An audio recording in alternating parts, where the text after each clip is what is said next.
এই প্রশ্নে দেখো এ বি এবং সি এর কর্মদক্ষতার অনুপাত, মানে হচ্ছে এ বি এবং সি তিনজন আছে, এ আছে, বি আছে এবং সি আছে, তাদের এফিসিয়েন্সি দেওয়া আছে। কি দেওয়া আছে? Efficiency ratio. এ যদি 4 হয়, বি হচ্ছে 5 আর সি হচ্ছে 3, রেশিও কিন্তু এগুলো। এবার বলছে তারা একসাথে কাজ করলে সেই কাজটা 25 দিনে সম্পূর্ণ করতে পারে। তাহলে এরা যদি সবাই একসাথে কাজ করে, মানে তাদের এফিসিয়েন্সি একসাথে কত হচ্ছে সেটা বের করতে হবে।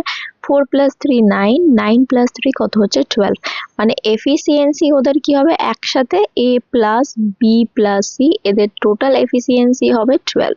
তাহলে এফিসিয়েন্সি ইন্টু টাইম যদি আমরা মাল্টিপ্লাই করি, এখানে এফিসিয়েন্সি হচ্ছে সকলের 12 আর সকলের টাইম হচ্ছে 25, তাহলে আমরা কি পাবো? এফিসিয়েন্সি ইন্টু টাইম মানে হচ্ছে টোটাল ওয়ার্ক। এটা হচ্ছে টোটাল ওয়ার্ক। এবার জিজ্ঞাসা করছে যে এ এবং সি একসাথে কাজটির 35% সম্পূর্ণ করবে। এবার টোটাল কাজটা মানে এত কাজ করতে হবে না, বলছে এই কাজটার মাত্র 35% কাজটা করতে হবে। মানে আমাদের ক্ষেত্রে কাজটা হচ্ছে এইটা। কাকে দিয়ে করাতে হবে? এ এবং সি।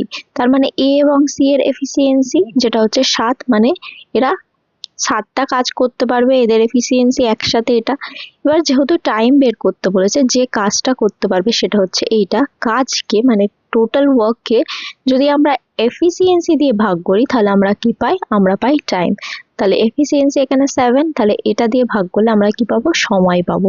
কার সময়? এ এবং একসাথে কাজটা কত সময়ে করতে পারবে। তাহলে 5 × 7 = 35 হচ্ছে, 25 × 4 কত হয়? 100 হয়, 4 × 3 কত হচ্ছে? 12, মানে 3 × 5 = 15। তাহলে 15 ডেজ, মানে অপশন নাম্বার 2 হয়ে যাবে তোমাদের কারেক্ট আনসার।